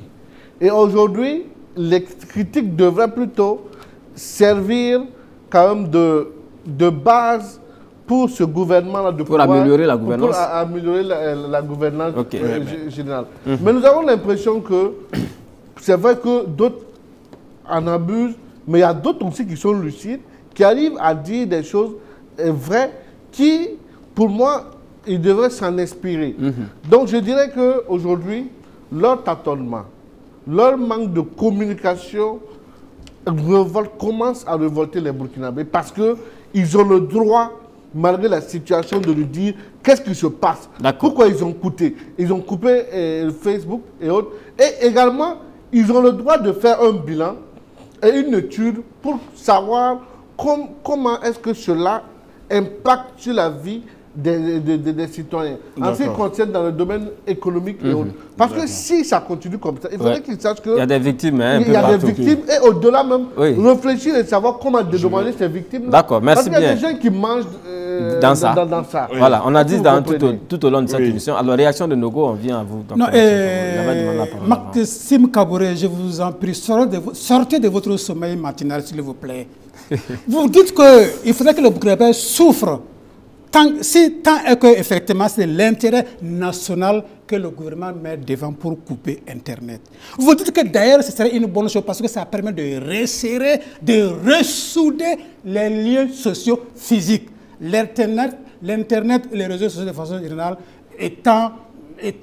sont venus effectivement pour créer une certaine distance entre les humains. Tout est devenu virtuel. On ne se comprend pas, Maxime Kaboré. Dès qu'on parle de l'intérêt national, tout le monde devient sensible. Dès qu'on parle de la sécurité de l'État, tout le monde devient sensible. Ce n'est pas là le débat. La communication. Vous voyez, quand on a titillé un peu, et Maxime connaît, et il avait dit au départ qu'il n'a pas de commentaire à faire, je n'ai pas à m'expliquer. On l'a titillé, on a secoué un peu le cocotier, on a vu que le prochain conseil qui a suivi, ils ont mis un peu de l'eau dans leur vin. On est passé du silence, du mépris, de la persécution, du rejet systématique de la communication à un début, à un semblant de communication. On a dit non, et là je parle du porte-parole du gouvernement, Al-Kassoum Maïga. Il a tenté un début d'explication. Vous voyez donc, plus on parle, plus on élève la voix avec beaucoup de politesse, de respect de l'autorité, plus effectivement on a des éléments de réponse. C'est ça qu'on veut. Il y a une rupture de confiance, il y a une rupture de dialogue, il y a une rupture de communication entre les gouvernants et les gouvernés. Et puis ce que Maxime ne sait pas, il le sait d'ailleurs. La communication électronique, c'est un droit. Les citoyens, le consommateur paye les services et les produits des 3 réseaux de téléphonie mobile. Et comme je l'ai dit là, il faut cibler. On dispose de nos jours de tous les moyens pour aller chercher Mickey qui est en train d'envoyer une information qui pourrait s'avérer une fake news. Les moyens sont là, les techniques sont là. Il faut cibler parce qu'au lieu d'aller de mettre tout le monde dans le même panier, nous punir, ce n'est pas intéressant. Voilà pourquoi d'ailleurs, s'agissant des supposées fake news sur les réseaux sociaux et ou les médias sociaux, le code de procédure pénale nouveau dispose que la diffusion, la diffusion délibérée des informations erronées de nature à porter atteinte à la sûreté de l'État et à ses lois, la publication ou la diffusion de toute information ou tout document comportant un secret militaire, des données macroéconomiques, dites stratégiques, la publication ou la diffusion de toute information photographique ou film contraire à la décence, la morale et aux bonnes mœurs, etc., sont des infractions civiles punies par des peines privatives de liberté. Merci. La loi encadre tout ça. Oui. Et je termine, je chute. Oui, allez-y vite, les droits, comme la Déclaration des droits de l'homme et du citoyen de 1789 dispose que la liberté de communication et des pensées et des opinions est reconnue. La Constitution du 9 juin 1991 reconnaît le droit à l'information. Mais donc c'est encadré. Pourquoi tous ces éléments-là, on veut mettre tout le monde dans le même panier et puis nous punir. D'accord, merci pour ce coup de droit. Alors, docteur Maxime Kaboré, réaction justement à ce qu'a dit bon, monsieur je crois Nogo. que c'est plutôt un cours, n'est-ce pas, de défouloir, de quelqu'un qui est frustré de ne pas avoir accès à Internet pour se livrer, n'est-ce pas, il n'est pas le à seul, son délit. vous adressez en même temps aux millions de Burkinabés qui sont J'aimerais bien lui dire clairement oui. que même étant endormi, oui. Je suis encore plus éveillé que lui, ayant les yeux ouverts. Donc je dirais, n'est-ce pas, à monsieur Nogo, que ce qu'il dit, défendre ce peuple-là, combien de gens au Burkina ont accès à Internet? Quand on parle au nom du peuple, vous êtes tout le temps là, vous l'avez dit. Non, monsieur Nogo, j'ai souffert de ne pas t'écouter dans ton délire, souffre aussi de m'entendre quand même t'inspirer et de t'instruire. C'est aussi sage aussi de le faire. Je crois qu'il faut quand même se dire combien de gens aujourd'hui ont accès à Internet. Et vous parlez sur du peuple là, le grand peuple burkinabé là, les gens ne savent même pas ce qu'est Internet. C'est clair. Peut-être qu'il faudrait encore travailler à donner accès à Internet, n'est-ce pas, à tout le monde. D'accord. Monsieur Badolo nous dit que finalement que les entreprises, tout ça, combien de gens utilisent Internet là par rapport, n'est-ce pas, aux informations souvent qui sont communiquées et d'autres, ceux qui n'ont pas accès à Internet là, sont souvent victimes, n'est-ce pas, des délires, des neurones là, qui en fait, prennent la toile comme un lieu où ils peuvent quand même se pencher. Si on doit passer le temps à poursuivre tout un chacun, ceux qui délient, ceux qui communiquent les fausses informations, vous allez encore crier encore à l'atteinte de liberté. Moi, je dis simplement, s'il y a des raisons précises, et moi je suis un démocrate, et l'autorité est dans son droit, n'est-ce pas? Ils sont dans leur droit de couper pour des raisons de sécurité nationale, s'ils estiment qu'à un moment donné, n'est-ce pas, l'accès à l'Internet, n'est-ce pas, peut compromettre, n'est-ce pas, le travail qui est fait. Et je pense que ça peut être limité dans le temps et encadré pour qu'il n'y ait pas des abus. Mais aujourd'hui, nous dit comme Badolo que nous vivons à l'étranger, je pense que lui, il souffre plutôt, n'est-ce pas, d'avoir pas eu l'occasion d'aller à l'extérieur pour avoir un peu notre égard. Est-ce que c'est un privilège particulier? Non, mais c'est pour on a compris, hein. Peut-être que je sens mieux au plan. On n'a vraiment plus pas le temps. Non, j'arrête, donc je vous arrête. Non, M. Badolo, s'il vous plaît. Non, c'est terminé. On va complètement changer de sujet, mesdames et messieurs. Nous avons juste 15 minutes pour parler donc de la CEDEAO et du Mali. La semaine dernière, on n'a pas pu évoquer ce sujet par manque de temps à cette émission. Donc, on sera donc dans le sujet et on va commencer avec vous, monsieur Banyombo Bakiono. Vous êtes donc resté sage depuis un certain temps. Vous allez donc avoir le privilège d'ouvrir le débat sur la situation au Mali. Le Mali qui est victime des sanctions de la CEDEAO qui ne voudrait pas donc voir s'éterniser au pouvoir une junte militaire qui a fait un coup d'État et qui voudrait donc un mandat, ou du moins en tout cas rester au pouvoir pendant au moins 5 années. Alors, l'un dans l'autre, hein, où se trouve la vérité de Bakiono par rapport à la CEDEAO et au Mali? Qui des deux a raison selon vous? Non, vous savez, ce n'est pas une question de raison. C'est vrai que la CEDEAO peut être reprochable. Oui. Parce qu'elle a laissé des erreurs de gouvernance survenir dans l'espace CEDEAO. Comme les questions Il y a eu des cas précédents. Des cas précédents. Okay. De troisième mandat, oui. De tout ce qu'on veut, présidence à vie qui sont là. Donc, par moment, quand tu veux être rigoureux, il faut d'abord être soi-même irréprochable. Ça, c'est certes. Mais pour moi, en tant que démocrate, panafricaniste, oui. je ne suis pas d'accord avec Assimi Goïta qui arrive, qui prend un pouvoir. Parce qu'il y a des questions de gouvernance. Il parle de malgouvernance endémique, il parle de corruption endémique et il parle aussi de vol au niveau des élections. Oui. Donc il faut mettre les partis politiques au même pied d'égalité. OK. Il s'inspire de notre exemple. Une charte de la transition qu'il a écrit et qu'ils ont adopté. Il voulait être président. On l'a contraint à dire non, on ne veut pas de président militaire. Il va chercher un vieux retraité que lui-même il connaît. Ndao. Il vient, il le place, le président, il met un CNT en place. Quand il s'agissait des élections, le monsieur a voulu faire un remaniement ministériel, il utilise ça pour venir mettre un coup d'arrêt. Il s'érige en président de la transition, il met en place un CNT. Pourquoi il laisse le CNT pour aller organiser des assises? Et ce que je ne comprends pas, c'est que tous les intellectuels, au lieu de mettre la pression à ce militaire qui doit retourner dans l'armée et s'occuper de la sécurité du Mali, ont fait des marches pour le soutenir parce que c'est la CEDEAO qui est responsable. Non. Donc c'est un mal au Mali. Vous parlez de Assimi Goïta qui est donc le mal du Mali. Est-ce que le remède CEDEAO est le bon? Le remède CEDEAO est exemplaire. C'est pour dire, si tu prends le pouvoir, tu dis c'est pour organiser des élections parce qu'on dit c'est des gouvernements démocratiques. Si nous, Africains, comme Sankara l'a dit dans les années 80 à Addis Abeba, un seul pays ne peut pas décider de ne pas payer la dette.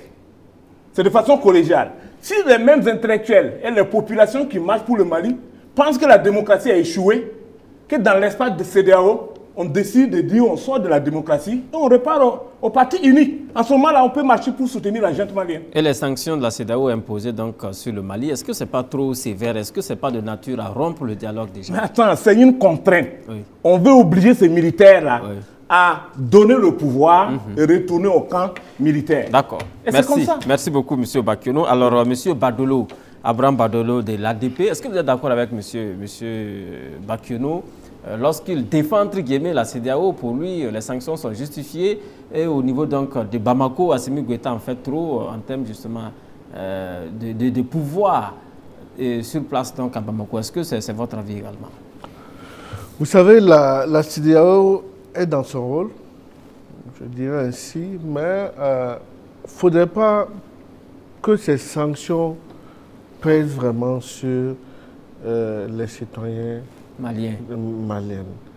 Parce qu'au-delà de la junte militaire, il y a les populations qui sont là. Elles sont assez innocentes. Elles ne devraient pas subir, en fait, toutes ces sanctions. La CEDEAO a expliqué à Accra que les sanctions visaient la junte et non les Maliens. Ça a été dit par le président. Non, mais c'est sûr que ça va se ressentir dans l'économie malienne. Tout à fait, ça c'est inévitable. Ouais. Et quand ça va se ressentir dans l'économie malienne, c'est les populations qui vont en pâtir. Parce que vous verrez que d'ici là, il y aura la flambée des produits de première nécessité. Oui. Comment est-ce que ces populations vont se débrouiller? Comment est-ce qu'ils se feront pour se nourrir? Est-ce que vous voyez? Le véritable problème ici, c'est que d'abord ici, le coup d'État malien a été salutaire.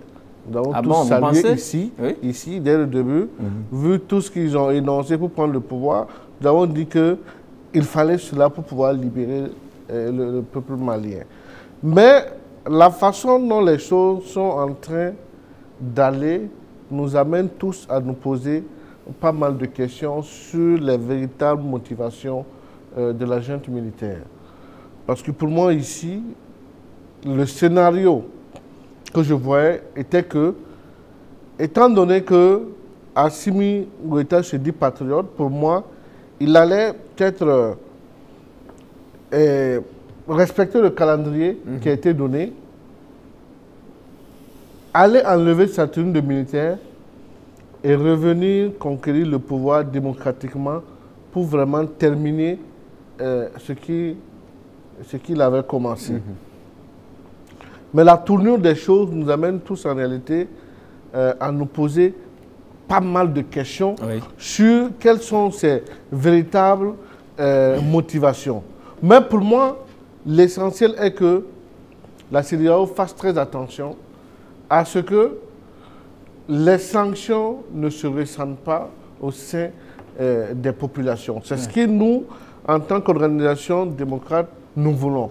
Parce que vouloir sanctionner la junte à un niveau aussi élevé va forcément également peser sur les populations. Et c'est ce que nous ne voulons pas en réalité. Alors, et je dirais que c'est une leçon pour la CEDEAO. Vous voyez qu'aujourd'hui, elle n'est pas du tout soutenue par les peuples africains. Parce qu'à un certain moment, on a senti que la CEDEAO était juste là pour ses intérêts personnels. Ils ont laissé beaucoup de choses se faire à leur sein. Et maintenant qu'ils sont en difficulté, ils veulent que les gens les soutiennent. C'est difficile. D'accord. Est-ce que vous voyez? On a compris. Pour moi, en réalité, nous leur demandons, dans l'application de leurs différentes sanctions, il faudrait privilégier l'intérêt national.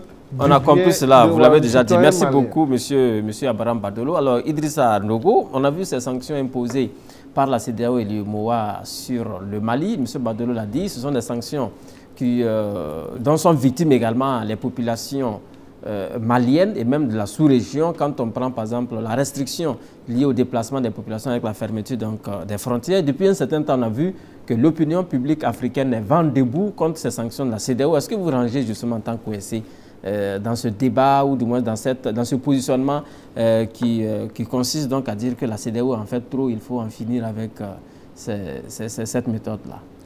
Mais écoutez, la CEDEAO même en fait effectivement un peu trop, sinon même trop. Vous avez dit tout à l'heure, c'est ça que j'ai retenu, est-ce que justement la junte militaire qui est au Mali aussi n'en fait pas un peu trop? Pour le micro en bas, souvent vos questions me font sourire. La quasi-totalité des chefs d'État qui sont à l'intérieur de la CEDEAO, là, à quelques exceptions près, peut-être le Burkina Faso et le Niger, prenez individuellement ces chefs d'État, ces castors-là, ce conglomérat de présidents médiocres coalisés là. Prenez-les individuellement et dites-moi qui n'a pas tripatouillé la Constitution, qui n'a pas envoyé des armes de guerre, déloger ses opposants, encercler leurs QG et puis les envoyer en prison. Mais vous dites que la junte militaire en fait un peu trop, c'est 5 ans. Mais il y en a qui ont, les présidents démocratiques qui se disent démocratiquement élus là, ils ont fait 5 ans, 10 ans, 15 ans, 20 ans. Ils n'ont pas fait de coup d'État. On regarde l'exemple. Ils sont élus. Mais quand on fait un coup d'État à la Constitution, comment vous appelez ça? C'est aussi une forme de coup d'État. Les sanctions de la CEDEAO sont des sanctions cyniques, iniques, d'une servilité conspirationniste, cornaquée depuis des chefs d'État et cornaquée par des chefs d'État avec la complicité de l'impertinent Emmanuel Macron depuis Paris. Ah bon? Ah oui. Qu'est-ce que vous en savez? Ah oui. Regardez, je vais chuter pour terminer, pour vous dire ceci. Regarde, depuis au moins une vingtaine d'années, le Mali est de fait dans une partition avec les attaques terroristes. Et depuis 2 ans, le Mali fait face à la Covid. Donc, elle s'est déjà renfermée, enfermée. Les frontières sont fermées. Et vous venez mettre le Mali dans une bulle. Moi, j'appelle ça un génocide commercial, un génocide financier, un génocide économique. Vous voulez étouffer le Mali? Regardez la CEDEAO. Elle existe depuis 1975. Oui. Mais elle est cornaquée. Elle est cornaquée par Paris. Et regardez l'Umoya. Regardez ça. Mais ça pose problème, Mickey. La BCEAO, jusqu'à là où je vous parle, 50% des réserves de change sont déposées au Trésor français. On ne se bat pas pour ça, ils ne font pas de réunions pour ça. La BCEAO, comment dirais-je, la BCEAO, les Français sont tous dans le conseil d'administration. On ne fait pas de sommet pour ça. Moi, je ne comprends pas. Le Mali doit aller à son rythme. Parce que c'est comme ça qu'on a fait. Haya Amadou Sandogo, on a replongé. Oui. C'est comme ça qu'on a fait bien avant lui. Il y a eu Amadou Toumanou Touré, on a replongé. Oui. Maintenant, on est avec Assimi Goïda, mais il faut que les gens partent à leur rythme. La CEDEAO n'est pas un modèle, le moyen n'est pas un modèle. Ils doivent ces structures-là d'abord balayer devant leurs portes. D'accord, merci beaucoup M. Idrissa Nogo pour cette réaction. Non, on va finir avec Dr Massimo Kabore, on revient à vous. Il n'a pas encore évoqué cette question donc des sanctions de la CEDEAO et de l'UEMOA sur la République du Mali. Le Mali donc est victime de ces sanctions. Le Mali qui est également vent debout, la population malienne qui est vent debout contre ces sanctions. On a vu donc la mobilisation de la semaine dernière dans les rues de Bamako et d'autres villes du Mali. On a vu également des mobilisations dans les capitales de la sous-région. On a l'impression, Dr Maxime Kabore, que l'opinion publique africaine est complètement solidaire du Mali et qu'à partir du Mali, on devrait donc avoir une forme d'indépendance plus réelle de nos États vis-à-vis donc de certaines décisions qui émanent de façon indirecte de l'Occident. Vous savez, ces sanctions sont prises pour forcer la junte, n'est-ce pas, à respecter l'engagement qui avait été pris d'organiser les élections en février 2022. Oui. D'accord. Lorsqu'il y a eu ce coup d'État d'Assimi Goïta, je pense que c'est important de comprendre que Roch-Marc Christian Kabore, et avec le président équato-guinéen, n'est-ce pas, Mbalo. Voilà, Nogo aime bien dire ça parce que ça sonne bien dans sa bouche d'insurgé, même s'il a faim.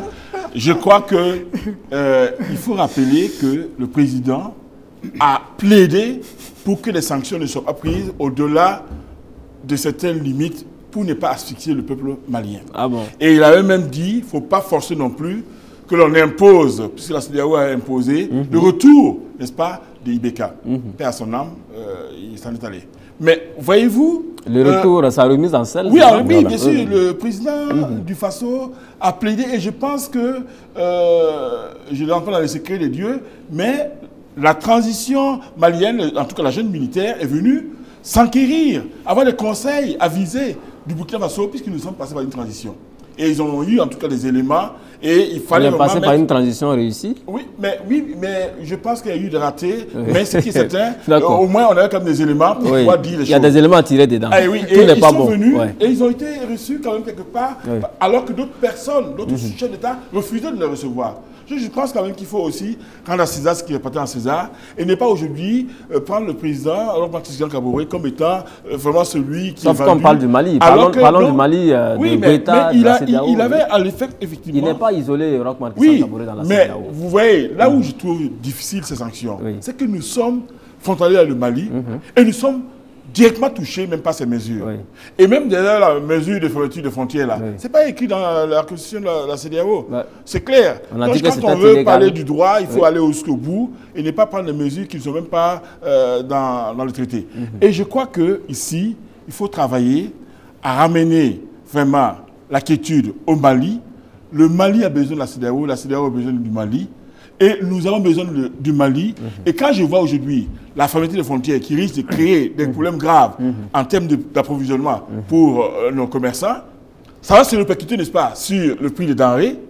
Et ça va encore être difficile pour la vie chère. Les gens ont déjà du mal. Et quand je vois tout cela, je me dis, il faut quand même revenir à la discussion pour dire on ne peut pas accepter des coups d'État. C'est un principe. Moi, je suis contre, n'est-ce pas, la prise du pouvoir par les armes. Mais le cas malien est tel que l'insécurité faisant, c'est difficile d'organiser des élections à un délai aussi court, alors que nous-mêmes, n'est-ce pas, nous essayons chaque fois, n'est-ce pas, de reculer les élections pour l'insécurité. Donc je crois qu'il faut tenir compte de ça, mais sans encourager vraiment les coups d'État, sinon on va créer une jurisprudence. Alors, la CEDEAO a dit clairement, hein, elle n'est pas contre les réformes, elle n'est pas contre justement l'organisation des élections dans de meilleurs délais, mais elle souhaiterait justement que, enfin, toutes les réformes annoncées par la junte au pouvoir, elle est d'accord. Maintenant, la CEDEAO dit qu'il faut que ça soit fait par un régime élu. C'est ce que Rochman Kissan Kaboré a dit dans son allocution à Accra. Mais il a raison de dire cela parce que quelque part, je pense que la junte est venue, n'est-ce pas, comme des pompiers face à une maison qui brûlait. Voilà, quand on vient, on éteint le feu, on fait d'abord les premiers soins. Mais après, il faut laisser quand même ceux qui sont qualifiés, notamment, n'est-ce pas, les gouvernements élus, qui pourra mettre, n'est-ce pas, en place ces réformes-là. Ils peuvent déblayer le terrain, mais il ne faut pas s'éterniser. Et ça, le problème là, c'est qu'on ne sait pas vraiment où ils peuvent aller dans ce désir-là. Mais c'est vrai que Noro a bien dit aussi, la CEDEAO n'a plus de crédibilité et de légitimité aussi parce que la CEDEAO a laissé faire, n'est-ce pas, des troisièmes mandats. Et ceux qui parlent là, souvent, j'ai entendu Alassane Ouattara qui a dit, n'est-ce pas, pour des raisons, en tout cas pour la survie de la nation, mais il était contraint quand même de faire un troisième mandat parce que c'était nécessaire pour... Mais cet argument aussi peut être utilisé ailleurs aussi pour justifier, n'est-ce pas, une prolongation. Mais moi, je suis pour que vraiment la CEDEAO revienne pour ne pas créer des conditions difficiles pour notre pays, mais aussi pour le Mali. Que la CEDEAO revienne sur ces sanctions, c'est ça? La CEDEAO doit revenir sur ces sanctions. D'accord, alors M. Bakiono qui a demandé la parole, est-ce que vous pensez qu'avec ces sanctions sévères, hein, c'est une situation qui est de nature à favoriser le dialogue? Parce qu'on a l'impression aujourd'hui que le bras de fer est très puissant. Est-ce que le dialogue a encore un peu de chance au Mali? Vous savez, je prends un exemple avant de répondre à ta question. Oui. Sous notre transition, quand il y a eu le coup d'État manqué, en 2015, je pense qu'on a mis Ouaga en quarantaine par des armées qui sont venues entourer pour mettre la pression sur ceux qui étaient là. Le RSP. C'est la même chose. Tout ce que les gens disent là, c'est les dirigeants qui commettent les erreurs. Si le peuple n'est pas capable de leur mettre la pression pour avoir un peu d'espoir, ils vont mourir avec eux. Dans toutes les nations au monde, quand on prend les sanctions contre la Russie, contre la Chine, contre quoi, c'est les dirigeants qui ont pris des actes qui impactent sur la vie de leurs citoyens. Il faut que les gens comprennent ça. Comme Maxime l'a dit, moi je ne suis pas partisan d'encourager les propositions d'Assimi Goïta parce que lui il a pu prendre une unité pour déposer les dirigeants.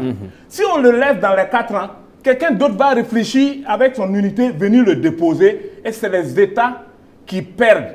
Quand on passe par les élections, qu'il soit médiocre ou bon, à la fin de son mandat, le peuple est libre de l'élire ou de le chasser. Merci. Ce sont ces systèmes quand le peuple est écrasé, de gouvernance-là que nous voulons. Quand le peuple est écrasé par ses élites. Merci. Voilà, on est en fin d'émission. Chaque peuple mérite ses élites, puisque les élites ne travaillent que pour leurs propres intérêts. Quand vous regardez Assimi Goïta, ce qu'ils sont en train de faire en termes de gouvernement, d'équipe, chacun ne place que ses amis. C'est ça le dommage en Afrique. Merci beaucoup, M. Bakiono. Pour les soutenir. Alors, merci beaucoup. Quel honneur! C'est un honneur. Merci beaucoup donc, à tous les 4 d'être passés sur ce plateau de l'émission 7 Afrique. C'est terminé pour cette semaine. Je rappelle donc que était présent au débat cette semaine M. Abraham Badolo. Il est de la société civile, président de l'ADP, l'Alliance pour la défense de la patrie. Monsieur Badolo, merci d'avoir répondu à notre invitation pour cette émission. Merci. Merci également à vous, Dr Maxime Kaboré. Je rappelle que vous êtes homme politique, président du parti indépendant du Burkina, le PIB. Merci d'être passé sur ce plateau de l'émission 7 Afrique. On espère vous retrouver la semaine prochaine pour d'autres débats. Avec plaisir, toujours pour débattre avec mon ami Noro. Merci également à vous, M. Bagnomboué Bakiono, observateur de la scène politique nationale. Vous êtes très fidèle à cette émission. On est ensemble pratiquement toutes les semaines. On espère vous retrouver la semaine prochaine pour d'autres actualités en débat dans cette émission, M. Bakiono. Merci Paul Mikiromba. Merci aux téléspectateurs et aux téléspectatrices. Et merci en vain à vous, M. Idrissa Nogo. Vous êtes également très fidèle à cette émission 7 Afrique. Merci d'être passé à ce numéro de la semaine et on espère donc que la semaine prochaine vous serez avec nous. Merci à vous, Paul Mikiromba. Merci à LCA. Mesdames, Messieurs, merci à vous aussi qui êtes fidèles à cette émission de débat dénommée 7 Afrique sur les antennes de la chaîne africaine de télévision. On renouvelle le rendez-vous la semaine prochaine avec d'autres invités. Il sera question de décrypter d'autres sujets d'actualité au Burkina et en Afrique. En attendant, je vous souhaite de passer d'agréables moments en compagnie des programmes de LCA Télévision. Au revoir.